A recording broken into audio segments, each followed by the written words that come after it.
Bonjour à tous et bienvenue donc à ce troisième forum des think tanks. Nous allons commencer par une performance, répondre à la question comment atteindre le bon équilibre budgétaire en 45 minutes. Je vous présente donc les intervenants. Michel Rousseau, qui est professeur à Dauphine, président de la Fondation Concorde, et un think tank d'inspiration libérale. Dominique Régnier, qui est professeur à Sciences Po, qui est directeur général de la Fondation pour l'innovation politique, qui est un groupe de réflexion, lui aussi de tendance plutôt libérale, qui était proche à la création de l'UMP, mais qui finalement est beaucoup plus libre qu'on ne pouvait le penser au départ. Et puis Pierre-Mathieu Duhamel, qui a eu une brillante carrière administrative, qui fut directeur adjoint de cabinet d'Alain Juppé, un label en soi, et qui a été maire de Boulogne, qui est président du comité stratégique de KPMG et qui représente l'Institut Montaigne. Il préside en effet le groupe de travail intitulé Efficience de la dépense publique, qui est notre sujet. Donc je vais vous demander à tous de me dire qu'est-ce que un bon équilibre budgétaire pour vous. Et je suppose que ça dépend de la croissance, de la dette, de l'environnement. Donc aujourd'hui, quel est pour vous le bon équilibre budgétaire? Michel Rousseau, commencez. Merci Guylaine, bonjour mesdames et messieurs.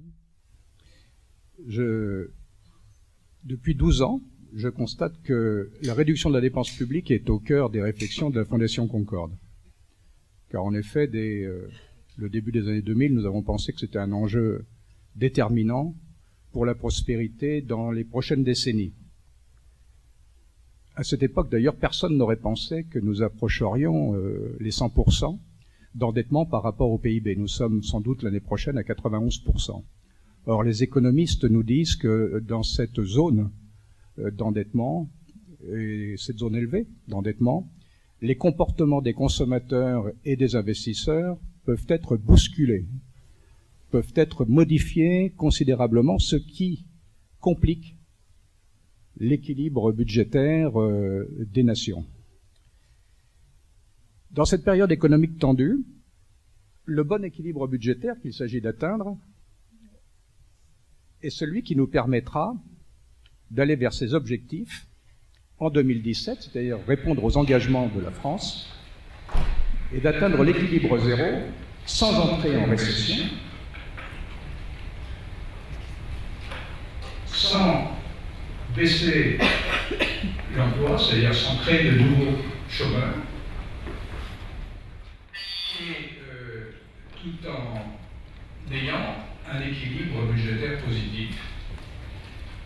Nous devons atteindre 3% en 2013. Beaucoup de nos amis économistes disent que ce sera très difficile.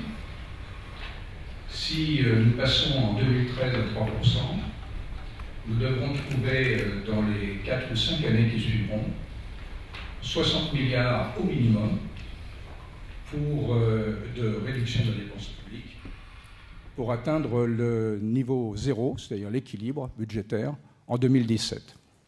C'est un enjeu considérable, car il s'agira pendant cette période de ne plus augmenter, c'est notre sentiment, c'est notre engagement, de ne plus, enfin la Fondation Concorde, de ne plus augmenter les prélèvements et les taxes sur les entreprises, car nous avons atteint dans ce domaine des sommets. Nous sommes champions d'Europe, champions de l'OCDE, presque à égalité avec les pays, même au-dessus de certains pays réputés comme étant extrêmement larges dans leur service public. Il est donc essentiel de s'attaquer, tout le monde le dit, mais c'est difficile à faire, il est donc essentiel de s'attaquer à notre dépense publique, c'est-à-dire en fait au budget de l'État pour l'essentiel, et de considérer qu'on ne sera sans doute pas aidé par la conjoncture économique, puisque la crise est permanente en Europe actuellement, et que nos entreprises sont assommées, si je puis dire, et peu enthousiastes. Peu enthousiastes, il y a eu 20% de prélèvements en plus sur les entreprises depuis quelques années, ce qui quand même est considérable, puisque déjà nous étions, avant ces prélèvements de 20% supplémentaires, nous étions déjà les champions d'Europe, comme je viens de le dire. Il faut donc s'attaquer aux réformes structurelles. C'est essentiel, c'est d'autant plus essentiel que les agences de notation ont les yeux fixés sur notre capacité à réformer. Et de leur appréciation dépendra les taux qui nous seront consentis pour refinancer la dette. Actuellement, c'est tout à fait... on a des taux préférentiels, mais ça peut changer très rapidement. En quelques mois, on peut passer à des taux très importants qui ne facilitent pas notre retour à l'équilibre. En tous les cas, c'est un enjeu considérable.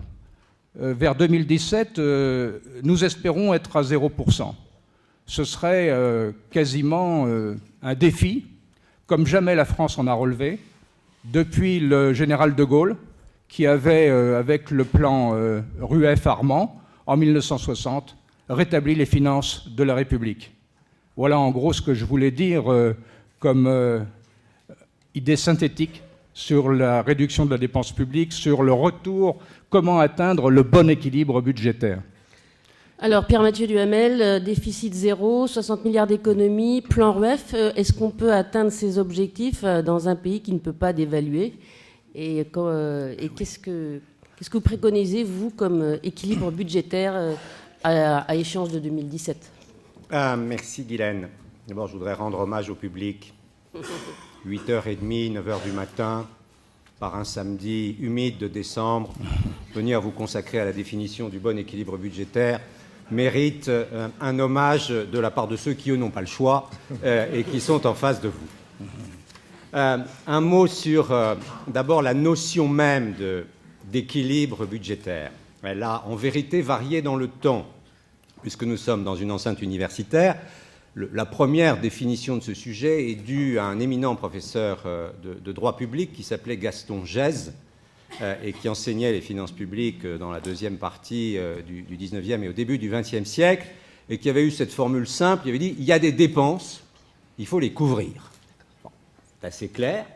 Ça correspond assez bien à l'idée d'un État qui ne joue pas un rôle hypertrophié dans le fonctionnement de l'ensemble de l'économie et de la société, qui a simplement des fonctions régaliennes à assurer, la défense, la sécurité publique, les affaires étrangères, et qui, en face de ces besoins, qui ne peuvent être assumés que de manière collective, a besoin de ressources. Et le principe défini par Gaston Gèze, la loi de Gèze, c'est de dire il faut que les recettes soient égales aux dépenses. C'est finalement assez simple. C'est devenu compliqué pas tellement longtemps après, lorsque les économistes s'en sont mêlés. Et ils ont dit, mais votre affaire d'égalité permanente entre les recettes et les dépenses, c'est montrer que vous ne comprenez rien au fonctionnement du cycle économique. L'économie n'est pas linéaire, elle a des variations, et il faut que les finances publiques jouent un rôle dans l'accompagnement de ces variations. Autrement dit, et nous arrivons bien entendu sur tout ce qui est la doxa et l'ensemble des éléments qui accompagnent les théories keynésiennes, lorsque l'économie ralentit, il est sain de se mettre en déficit, parce qu'à ce moment-là, il y a une injection dans l'économie de moyens de paiement et ça soutient l'activité. A contrario, lorsque la croissance dépasse le niveau qui serait raisonnable d'avoir et qu'on rentre dans une période de tension et de risque inflationniste, il est sain d'avoir un excédent budgétaire, c'est-à-dire qu'on retire une partie des liquidités du fonctionnement de l'économie et que ça aide à ralentir. Donc le bon équilibre, disent les économistes, ce n'est pas du tout l'égalité permanente entre les recettes et les dépenses, c'est d'être en déficit lorsque l'activité fléchit et en excédent lorsqu'on risque au contraire des tensions sur les capacités de production. Vous notez que dans le débat ambiant, où la théorie keynésienne est souvent rappelée, dans la version que nous en avons, on ne parle généralement que de la partie déficit. La partie excédent n'est jamais évoquée, mais ça peut s'expliquer par le fait qu'on ne l'a pas connu depuis à peu près 40 ans et que donc plus personne n'en a vraiment la mémoire. En tout cas, le seul que je connaisse qui en ait la mémoire, c'est Jean-Pierre Fourcade, qui est le dernier ministre des Finances à avoir présenté un budget en équilibre. C'était en 1974, un temps que les moins de 20 ans, comme dirait le président de la République, ne peuvent pas connaître. Ça, c'est le réglage du budget sur, on va dire, le court moyen terme. Mais il y a une notion supplémentaire qu'il faut introduire dans le débat pour caractériser un bon équilibre, c'est le sens du long terme. Et le bon équilibre, c'est celui qui, d'une manière qui est difficile à caractériser ou même à chiffrer, ne donne pas le sentiment aux agents économiques, nous tous ici, les entreprises que dans un temps indéterminé, ça va se détraquer. Autrement dit, qu'on est durablement installé dans une situation où on ne crée pas à un horizon de 10, 15 ou 20 ans d'énormes menaces parce qu'on n'a pas su mesurer les anticipations, les évolutions plutôt qui sont à l'œuvre. L'exemple le plus frappant de ça, c'est le rôle que la démographie joue. Dans un pays qui connaît un formidable dynamisme démographique à travers des naissances nombreuses, vous avez toute une promesse en quelque sorte de croissance future, même s'il y a des dépenses d'éducation, de formation à assumer, qui fait qu'on va en quelque sorte vers davantage de croissance à l'horizon de 15-20 ans. Dans un pays vieillissant, on peut se dire qu'une forme de croissance peut naître du vieillissement, mais on sait aussi que des charges vont naître sur le plan notamment des régimes de retraite ou des dépenses de santé, de l'évolution démographique. Donc un bon équilibre, c'est celui qui, dans le moment présent, est capable de prendre en compte des évolutions de moyen terme à 10 ou 15 ans. Voilà pour la réponse théorique à la question. Maintenant, est-ce que vous me demandez si nous sommes dans cette situation? La réponse est non. Ni sur le court terme, ni sur le moyen terme, ni sur le long terme. Alors, comment pourrait-on envisager d'y revenir? Juste un mot sur cet aspect des choses. Michel Rousseau a déjà évoqué plusieurs sujets. Moi, je voudrais appeler votre attention sur le cas français, en soulignant le caractère en quelque sorte asymétrique de notre fonctionnement. Michel évoquait les agences de notation. Elles nous regardent avec énormément d'attention, c'est vrai, mais il y a un point sur lequel elles n'ont pas de doute sur notre crédibilité. C'est notre crédibilité fiscale. Personne dans les observateurs internationaux, les organismes tels que le FMI, le CDE ou les agences de notation, ne doute de notre capacité à fabriquer des impôts. Personne ne doute de la capacité de l'administration française à les recouvrer. C'est un de nos points forts. C'est un de nos vrais points forts. Alors, vous en souriez, moi aussi, mais songez à la Grèce. La Grèce, aujourd'hui, l'un des problèmes qu'elle rencontre, c'est que le Parlement grec et les forces politiques grecques peuvent faire preuve de toutes sortes de capacités d'imagination, de vertu et fabriquer en série les dispositions que demande la Troïka, mais après, il y a un problème de process. Dans un pays où il n'y a pas de cadastre, c'est quand même compliqué d'asseoir l'impôt foncier, pour vous donner un exemple simple. Bon, il y en aurait d'autres. Donc, nous n'avons pas de problème de crédibilité de ce point de vue-là. Il faut à certains égards s'en réjouir, même si nous savons que ça présente aussi des inconvénients. Mais nous avons en revanche, et c'est notre immense faiblesse, un énorme problème de crédibilité en matière de dépenses. Personne, en revanche, ne pense, au vu de notre histoire des 3 ou 4 dernières décennies, on pourra remonter plus loin d'ailleurs, que nous avons une vraie capacité à maîtriser notre insatiable envie de biens, de services fabriqués à travers la dépense publique. Et donc les gages que nous avons à donner dans les 5-10 ans qui viennent, parce qu'il s'agit d'affaires au long cours, Guylaine proposait de rétablir le bon équilibre budgétaire en 45 minutes. Non, c'était l'ambition de Michel Rousseau. Je crains que ce ne soit pas possible. Non, c'est l'ambition de Mais Michel Rousseau. en revanche, en 10 ans, c'est concevable, à condition, naturellement, de choisir la face nord. Et la face nord, pour nous, Français, c'est pas l'impôt, c'est la maîtrise des dépenses. Dominique Régnier, donc vous avec peut-être une vision un peu plus politique de ce que des choses et comment le pays peut absorber ce défi. Merci Guylaine. D'abord, je m'inscris dans ce qui a déjà été dit. Et je voudrais dire à vous toutes et à vous tous qui assistez à cette première prise de parole, ne vous inquiétez pas si vous notez une certaine proximité entre les positions des 3 intervenants de ce matin.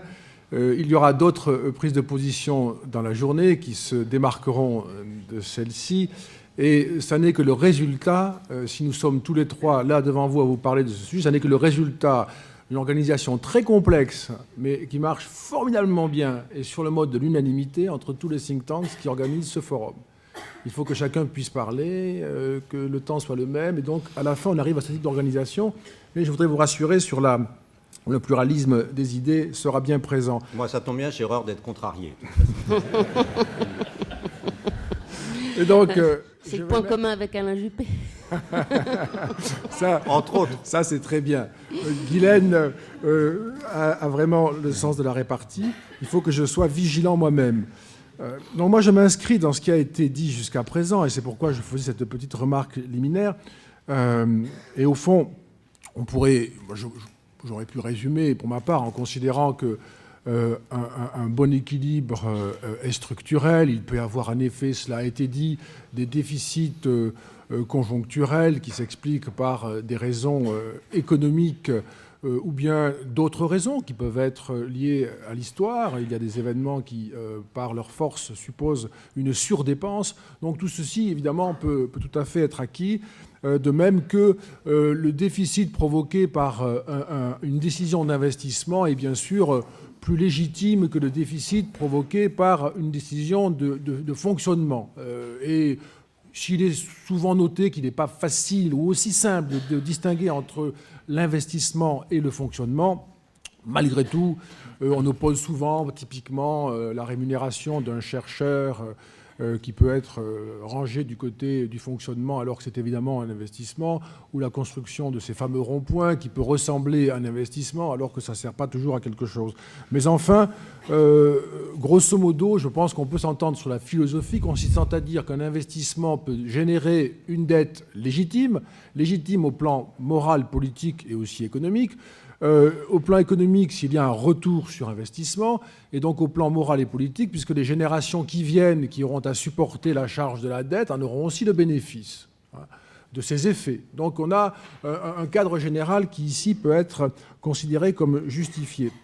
S'agissant du cas français, ce qui a été dit, encore une fois, me paraît parfaitement dit. J'ajouterai un élément, en effet, Guylaine, plus politique, mais qui était une vraie difficulté dans ce pays. Il y a deux dimensions, au fond, qui rendent les choses très compliquées en France. Plus facile à dire, comme nous le faisons, nous, ce matin, qu'à faire, comme en ont la charge ceux qui sont élus pour ça. C'est d'une part le fait qu'en France, il n'y a pas de différence entre la droite et la gauche sur cela. Il y a des différences rhétoriques.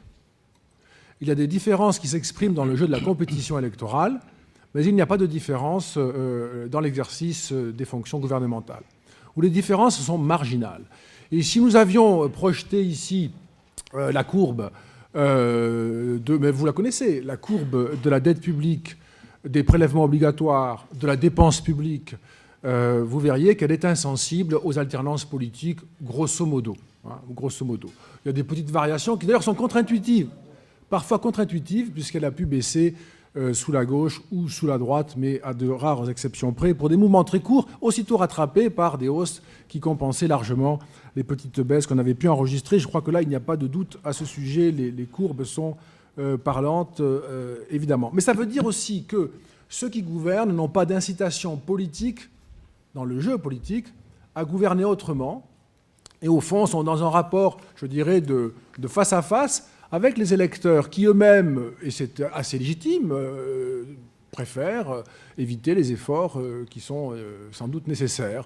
Donc s'il n'y a pas d'incitation au cœur du système politique avec une vraie différence de point de vue et d'action en particulier entre droite et gauche, il n'y a pas de raison que cela se passe sinon sous le coup de la nécessité absolue. Nous y sommes. Nous y sommes. Mais c'est le réel qui incite aujourd'hui les gouvernants à engager les grandes réformes. Or, quand le réel s'exprime, c'est que la crise est là. Et quand la crise est là, c'est que les conditions politiques ne sont pas réunies pour produire du consensus. Le deuxième problème de notre pays est le problème, je dirais, de la difficulté que nous avons à bâtir avec les partenaires sociaux un consensus pour réduire la dépense publique, puisqu'évidemment il faut passer par là, ou réformer l'État, à la différence d'autres pays qui ont su le faire. On cite souvent le cas de la Suède, vous le savez sans doute. La Suède est un parfait exemple. Ce n'est pas le seul. Il y a d'autres pays qui ont réussi des trajectoires absolument exceptionnelles de retour à l'équilibre et même à l'excédent budgétaire. La Suède est sans doute l'exemple le plus complet, mais aussi la Nouvelle-Zélande, le Canada, l'Allemagne, un parcours qui est très impressionnant et qui va plus vite que ce qui était programmé, comme vous le savez sans doute. Et donc on pourrait peut-être y revenir, si nous en avons le temps, plus en détail. Mais il y a ce point clé qui est que du côté de l'interaction politique comme du côté des relations entre les partenaires sociaux, nous n'avons pas ces incitations qui, ailleurs, aident beaucoup à avancer sur des sujets qui sont aussi compliqués. Je voudrais également introduire rapidement, en les pointant simplement, des raisons de revenir à l'équilibre.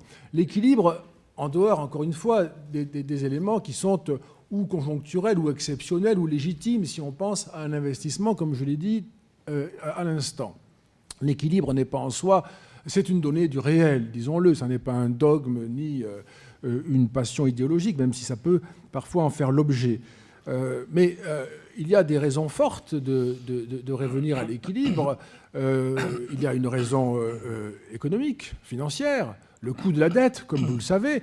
Entre 1978 et aujourd'hui, la charge de la dette est passée en poids de 1 point du PIB à 3 points du PIB. Et donc, on est aujourd'hui entre 55 et 60 milliards. Qui chaque année s'évapore uniquement pour rémunérer les intérêts de la dette. Vous le savez. Et donc c'est une hémorragie. C'est évidemment une somme considérable avec laquelle on pourrait faire beaucoup de choses bien plus efficaces pour le futur. C'est aussi, donc il y a un argument financier qu'il faut rappeler. C'est aussi une question européenne.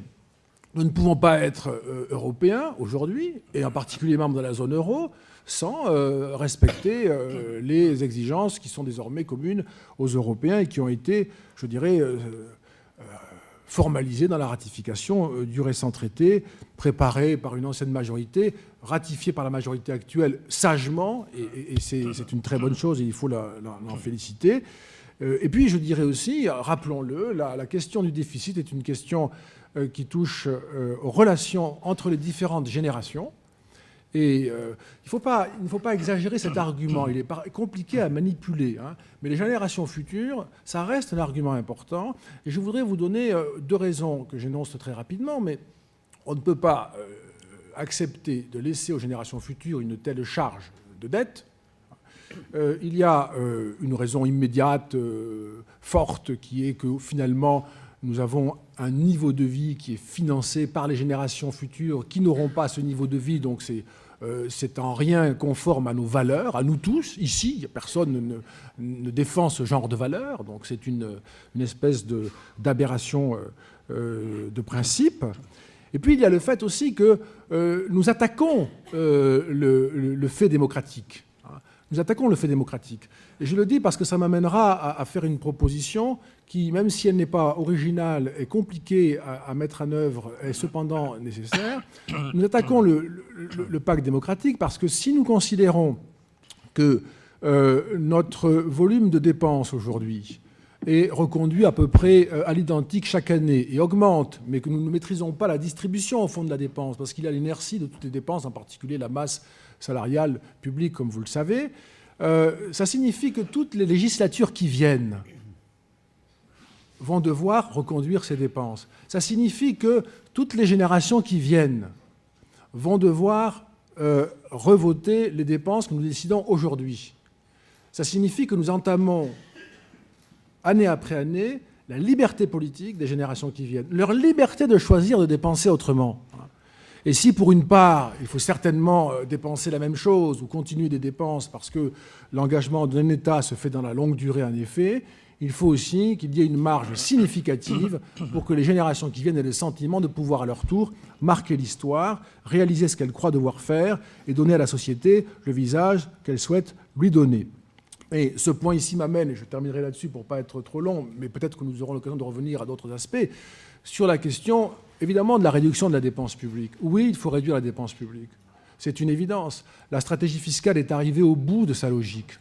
Elle est devenue insoutenable. Nous avons à la Fondation réalisé une série de travaux récents, une note de Bertrand Jacquia, professeur à Sciences Po, une note d'Aldo Cardoso, une note collective sur ces questions-là. Nous considérons que la fiscalité aujourd'hui, dont on a déjà dit qu'elle battait tous les records, était inacceptable. Nous défendons même qu'elle est en train de devenir inconstitutionnelle, qu'il y a des cas où elle devient confiscatoire et profondément injuste. Donc on verra cette question, j'imagine, être posée au Conseil constitutionnel qui tranchera là-dessus. Mais il y a maintenant vraiment des niveaux qui modifient profondément la nature des prélèvements. Mais plus profondément et plus gravement, elle attaque l'appareil productif Et pour le résumer, je dirais qu'au fond, nous sommes dans la situation aujourd'hui de privatiser le risque et de socialiser les bénéfices.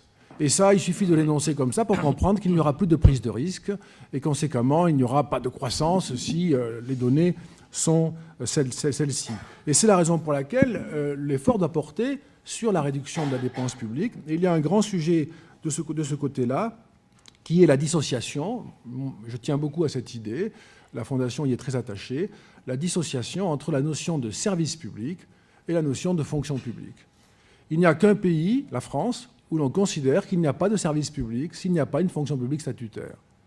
Il y a d'autres pays, tout aussi civilisés, tout aussi correctement administrés, parfois même mieux administrés si nous considérons l'équilibre des comptes, qui ont dissocié la fonction publique du service public. Et vous me direz, il n'y a pas un effet de réduction de la masse salariale si il n'y a plus de statut de la fonction publique. Sur ce point, peut-être, il faudrait voir, car on peut imaginer, je le crois, des gains de performance. Mais en tout cas, vous rendez aux générations futures la liberté de dépenser autrement l'argent qu'elles voudront lever par les impôts. Merci Dominique. Donc après ce tour d'horizon sur le bon équilibre, je voudrais vous demander comment le meilleur chemin pour y arriver. Et je voudrais reprendre le mot de Dominique, inertie, parce que moi, ce qui me frappe beaucoup et que je trouve assez affligeant, c'est l'incapacité de ce pays à se transformer pour orienter sa dépense vers les domaines qui vont créer de la croissance. Je parle par exemple la formation, l'investissement dans la recherche, etc.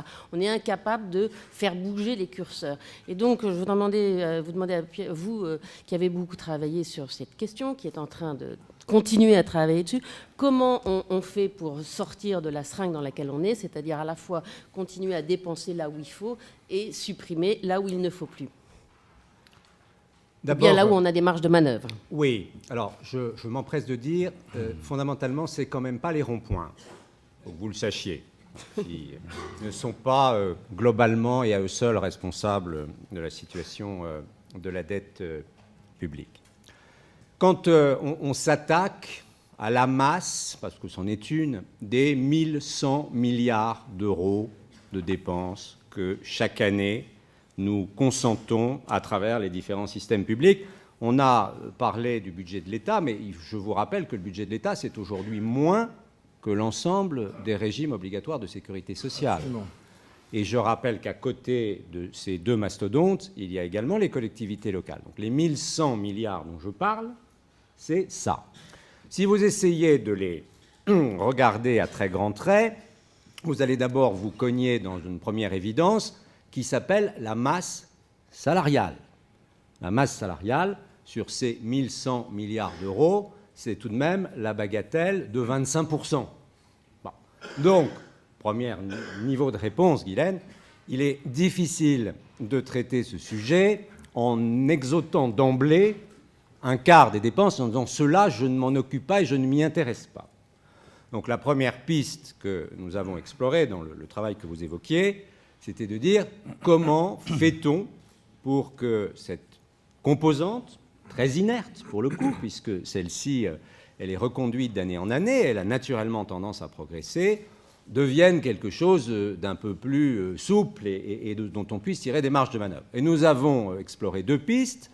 La première, et naturellement elle ne fait pas consensus, mais nous y tenons, comme Dominique Régnier tenait à l'instant au principe qu'il évoquait, c'est l'idée que très probablement les effectifs globaux de la fonction publique dans notre pays peuvent être revus, revisités et corrigés à la baisse.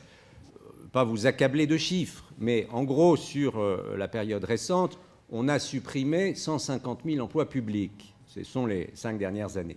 Mais il se trouve que dans le seul État, on en avait créé 300 000 entre 1980 et le début de la suppression. Donc si vous voulez bien faire une correction arithmétique, il y a toujours 150 000 fonctionnaires de plus dans le seul État, au moment où nous parlons, qu'il n'y en avait avant 1980. Et avant la décentralisation. Et je n'ai pas parlé de la décentralisation, mais là, les chiffres des collectivités locales sur la période, c'est 350 000 de plus. Bon. Donc, vous faites les additions, vous voyez que, est-ce qu'on vit mieux avec 400 000 emplois publics de plus aujourd'hui qu'au début des années 80 ?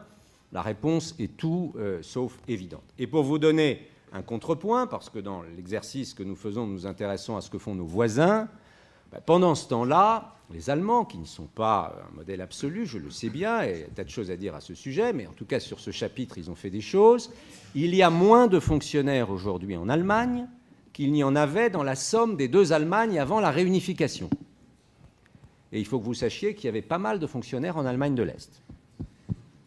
Donc l'opération qu'ils ont menée entre la réunification et le moment où nous parlons a consisté à réduire les effectifs de la fonction publique en Allemagne d'un montant supérieur à la totalité des fonctionnaires qui faisaient tourner, si elle tournait, l'ancienne Allemagne de l'Est. Donc tout ceci, naturellement, ne peut pas se faire sans logique, tout ceci ne peut pas se faire sans réexaminer le contenu des missions de l'État, tout ceci ne peut pas se faire sans générer des gains de productivité, ça s'organise, toutes les grandes organisations sont soumises à ça, et si vous le faites, non pas dans la brutalité, mais dans la durée, vous pouvez obtenir sur 10 ans un effet très significatif de réduction. Nous l'avons chiffré pour notre part sur une période de 5 ans, les 5 ans qui viennent, à environ 300 000 fonctionnaires en moins sur les 3 fonctions publiques, État, fonction publique hospitalière et collectivité locale.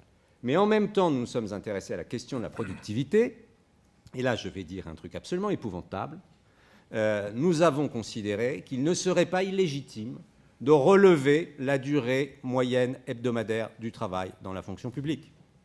Et nous avons articulé un chiffre épouvantable qui consisterait à passer de 35 heures hebdomadaires à 37h30. Et le gain équivalent en nombre d'emplois générés par cette décision, c'est 300 000. C'est-à-dire exactement le nombre de suppressions que nous proposons, et que nous proposons en les ayant naturellement justifiées. Donc vous voyez que quelque chose d'apparemment aussi immobile et énorme, et tout ceci, Dominique Régnier, sans toucher au statut de la fonction publique, sans nous attaquer à un quelconque pilier du temple qui génère des querelles comme ce pays en a le secret, c'est-à-dire complètement idéologique. Nous parlons là de progrès des organisations, de gains de productivité et, en quelque sorte, de l'effort que nous demanderions à une catégorie de nos concitoyens, non pas pour les stigmatiser, non pas pour dire qu'ils font mal, simplement pour considérer que dans une période extraordinairement difficile de notre histoire économique et sociale, il ne serait pas choquant que ceux qui sont dans cette situation particulière de l'emploi sous statut veuillent bien donner un peu plus de leur temps au fonctionnement général de la nation. Et si le service public a un sens, pour reprendre la formule qui a été utilisée tout à l'heure, c'est bien celui-là. Merci. Effectivement, c'est une piste qui est rarement assumée et proposée. Michel Rousseau, vous avez aussi travaillé sur ces fameux 60 milliards à grignoter dans le budget de l'État. Comment vous voyez les choses ? Alors, je vous demandais tous d'être relativement brefs parce qu'on voudrait quand même garder 10 minutes pour une ou deux questions dans la salle un peu impertinentes. Voilà. Effectivement, le problème de la faisabilité est essentiel. Mais si on compare, comme Pierre Mathieu vient de le dire, avec l'Allemagne, on s'aperçoit qu'en Allemagne, il y a un agent public pour 90 habitants.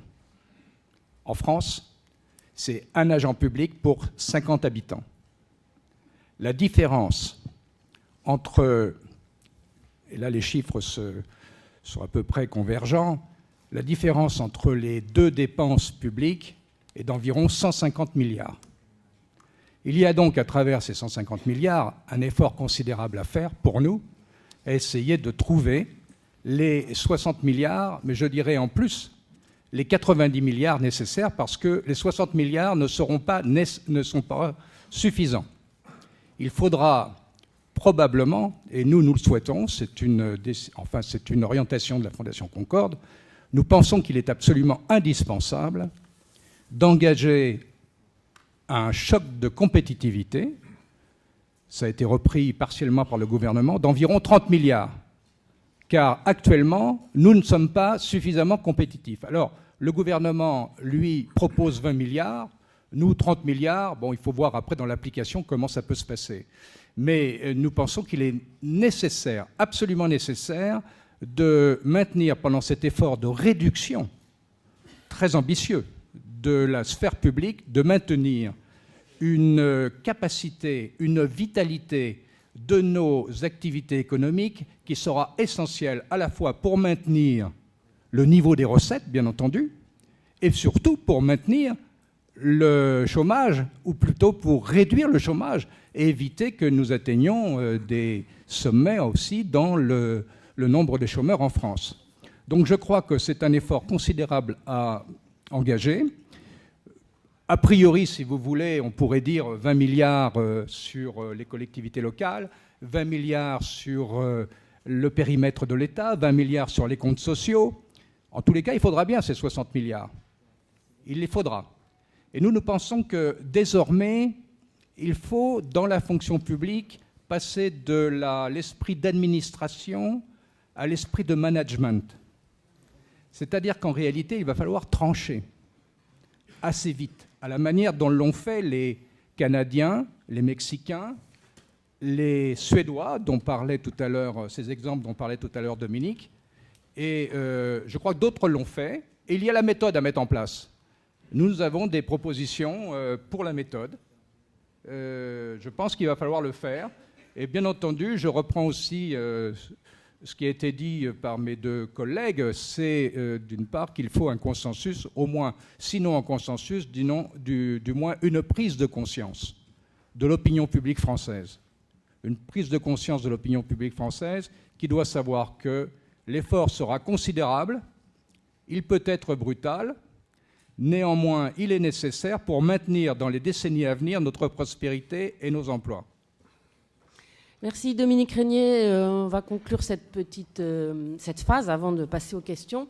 Et moi, je voudrais vous demander, est-ce qu'on peut présenter aux Français ces plans de réduction sans qu'ils le perçoivent comme une baisse de niveau de vie ou une baisse de prestations? Est-ce qu'on fera l'économie d'un discours courageux? D'abord, il peut y avoir une... il y a une étude de l'OCDE qui a travaillé sur 16 pays qui ont mené des politiques de réduction de la dépense et qui conclut au fait suivant, il y a un effet récessif. Il y a un effet keynésien, contraction de l'activité, parce qu'on réduit la dépense publique, on réduit de 1 point du PIB, et il y a une contraction de 0,7 en croissance. Donc effectivement, il y a un effet récessif qui disparaît au bout de 2 ans pour laisser la place à une croissance. Donc il y a une période compliquée où vous avez les efforts sans le bénéfice de l'effort. Donc ça suppose un discours politique qui trace un horizon, qui donne bien sûr un objectif à atteindre, qui justifie les moyens mobilisés, qui en démontre le caractère juste, c'est évidemment indispensable, et qui soit capable assez rapidement, 2 ans c'est à la fois long et court, mais c'est parfois long quand les efforts sont importants, pour faire accepter ce type de réforme. Donc c'est un discours éminemment politique qu'il faut tenir, absolument. Et je dirais, je ne reprendrai pas ce qui a été dit là aussi, je suis d'accord, je maintiens, mais ce serait trop long de débattre à ce sujet substantiellement, je maintiens que la question du statut de la fonction publique n'est pas une question idéologique, mais une question morale et politique et démocratique, et qu'on peut là-dessus s'entendre parce qu'elle est absolument fondamentale sur le principe. Mais laissons cela. Je ne répéterai pas ce qui a été dit, je le reprendrai volontiers à mon compte. Je dirais simplement, pour lister très vite des points sur lesquels on peut agir, la rationalisation de l'administration dans son fonctionnement. Nous n'avons pas idée parfois à quel point il y a des progrès à faire en la matière. Aux Pays-Bas, le nombre des agents publics chargés de la gestion des ressources humaines a été divisé par 2. Sur un secteur particulier, qui est la gestion des ressources humaines, parce qu'un effort pointu a été fait. Il y a là, sans doute, un grand gisement. La gestion publique par les agences, c'est une affaire dont on parle souvent. C'est peut-être un objectif, une méthode qui est performante, moi je le crois, mais elle pose quelques problèmes. Il existe en France plus de 600 organismes de ce type. Ils représentent environ 20% du budget de l'État, et il y a un rapport de l'Inspection générale des finances, je ne vous lis que les 2 premières lignes, qui a été rendu en mars 2012. Il n'existe pas actuellement de recensement exhaustif de toutes les entités à la fois contrôlées par l'État et exerçant pour son compte des missions de service public non marchands. Donc l'État ne sait pas. Et du coup, bien sûr, le contrôle est impossible.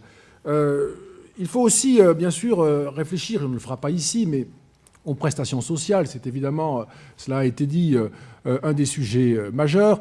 Nous avons aussi travaillé là-dessus à la Fondation. Charles Becbédé, qui est ici présent, avait lui-même fait une proposition consistant à créer une franchise médicale à hauteur de 2% des revenus du ménage pour responsabiliser les consommateurs de santé et en même temps garder la progressivité qui est une interprétation de la justice. Et les Allemands ont mis en place un modèle de ce type. La politique de l'emploi peut être profondément revue. La politique de l'emploi en Suède représentait en coût 3% du PIB. Ils sont arrivés à 1,5%. C'est une des raisons pour lesquelles ils ont retrouvé l'équilibre. Si nous avions en France ce même effort, nous économiserions 40 milliards d'euros. Il y a toujours une politique de l'emploi en Suède. Elle a été rationalisée, son coût a été divisé par 2, et ça représenterait, pour un pays comme la France qui s'y livrerait, 40 millions d'euros. Supposons que nous arrivions à la moitié, nous aurions 20 milliards. De toute façon, c'est satisfaisant. Et puis, je voudrais terminer par un point qui me paraît très important, qu'il ne faut pas oublier, qui est la question européenne. Ça nous amène à concevoir un peu différemment cette question du déficit et de la lutte contre les déficits et l'endettement. Ça n'est pas qu'une question nationale, et la solution n'est pas que nationale. Et je regrette beaucoup qu'en ce moment, la plupart des chefs d'État et de gouvernement se soient mis d'accord pour réduire ou pour contenir le budget européen, qui est un budget, comme vous le savez, ridicule, de 1% de la richesse européenne, car la réalité est qu'il faudrait l'augmenter de manière très significative.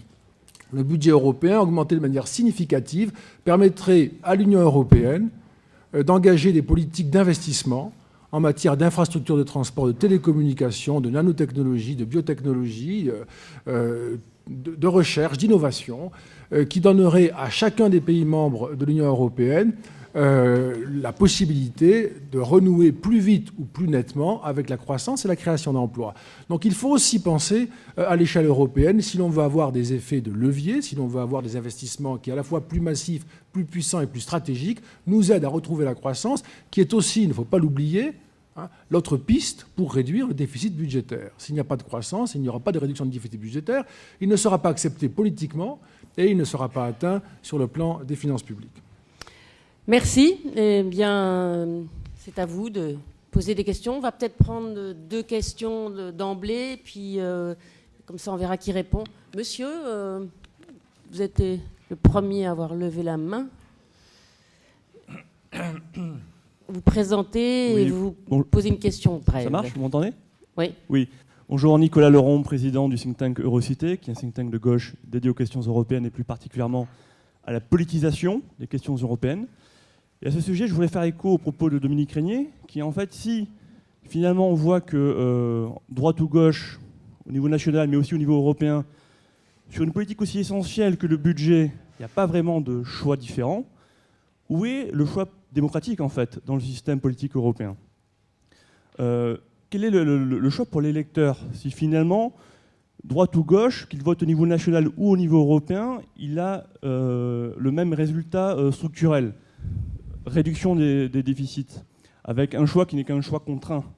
Et pour moi qui étudie les questions européennes d'un point de vue politique, ce que l'on constate, c'est un phénomène structurel de dépolitisation de l'ensemble du système politique européen.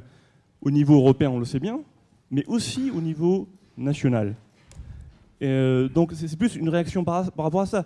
Finalement, si la politique budgétaire n'est qu'une politique technique, de contrainte technique, où il n'y a pas de choix politique, on est en train de créer un monstre antidémocratique, en fait, en Europe. Dominique Régnier, alors est-ce qu'on tue la politique ? Je veux bien, oui, c'est une très bonne question. Je me pose la même question et j'arrive à une réponse, je ne sais pas quelle est votre réponse à vous, mais j'arrive à la réponse qui est que la réorganisation de l'État national et de la puissance publique européenne, au contraire, repolitise nos sociétés. On l'a vu dans ce que nous avons dit, il y a bien des points sur lesquels, sans doute ici, il n'y a pas d'accord. C'est une façon de repolitiser nos sociétés, au contraire de la dépolitisation. Et ma deuxième remarque, très, très rapide, parce que le temps est écoulé, mais consiste à dire qu'il ne s'agit pas d'avoir pour programme l'équilibre des finances publiques. Il s'agit de réaliser l'équilibre pour laisser aux sociétés accomplir le programme qu'elle souhaite accomplir, avec les richesses qu'elle crée. Sortir de la contrainte, justement. Absolument, se libérer de la contrainte et avoir ensemble ensuite des débats sur l'usage de la richesse. Et là, chacun en fera l'usage qu'il veut, à la fois chaque pays, chaque génération, chaque partie du monde. C'est au contraire une repolitisation. Autre question, monsieur? On va prendre... voilà. Et puis...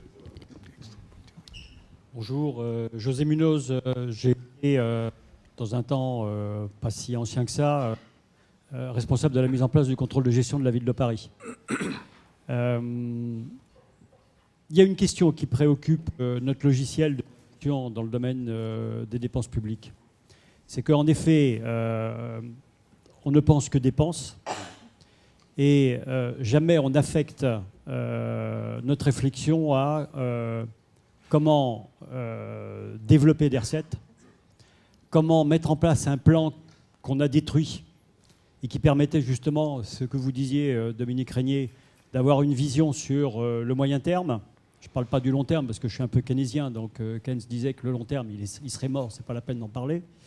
Mais on n'a pas véritablement, dans toute notre administration, en termes décisionnels, de vraies réflexions sur les recettes potentielles, la croissance potentielle, qu'elle soit sur le périmètre français ou sur le périmètre européen qui est essentiel maintenant pour justement aborder la phase décisive.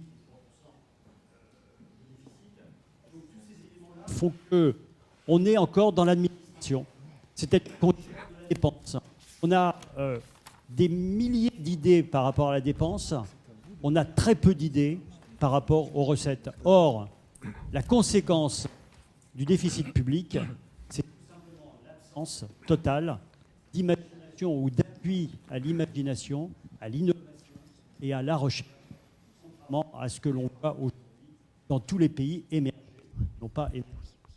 Pierre-Mathieu Duhamel, est-ce qu'on manque d'imagination en matière de recettes? Ah non, ça je ne le crois vraiment pas. Non. Est-ce qu'on est dans l'inertie? Je pense au contraire qu'on est le pays le plus imaginatif au monde en matière de recettes. Est-ce qu'on est dans l'inertie, c'est-à-dire qu'on ne change pas le cours des choses suffisamment? La question, c'est de savoir qui doit créer la matière fiscale. Est-ce que c'est la sphère publique? Est-ce que c'est sa responsabilité? Ou est-ce que c'est l'ensemble des agents économiques qui doivent simplement recevoir les bons signaux et les bons messages? Alors ça, c'est quasiment une question de philosophie ou d'idéologie politique. Ma réponse, c'est que, pour l'observation que j'en fais, c'est aux agents économiques de se voir placés dans la situation où ils ont envie d'innover, de prendre des initiatives et de générer ce qui ensuite constitue une assiette taxable.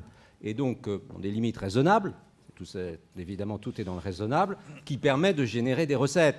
Donc moi j'inverserais simplement un peu l'ordre des facteurs. Maintenant, il y a un point sur lequel je rejoins ce qui vient d'être dit, c'est que l'administration, l'ensemble des administrations, dans la gestion de la dépense, ne se préoccupe quasiment jamais de ses effets, de son impact, de sa raison d'être au-delà du moment où on a décidé de la prendre.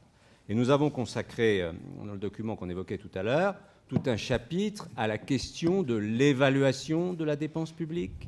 Et c'est un terme qui n'est pas nouveau dans notre discours politique. Mais je constate, en regardant ce qui se fait à l'étranger et ce qui se fait en France, que nous sommes toujours au balbutiement de cette affaire, là où d'autres consacrent de véritables efforts scientifiques, universitaires, par des organismes indépendants de celui qui a pris la décision, à l'évaluation de la dite dépense. Je suis convaincu que le jour où nous aurons une mécanique en la matière, nous générerons des marges de manœuvre à l'intérieur de la dépense publique elle-même, sans avoir besoin d'en créer de nouvelles et donc d'aller chercher de nouvelles recettes.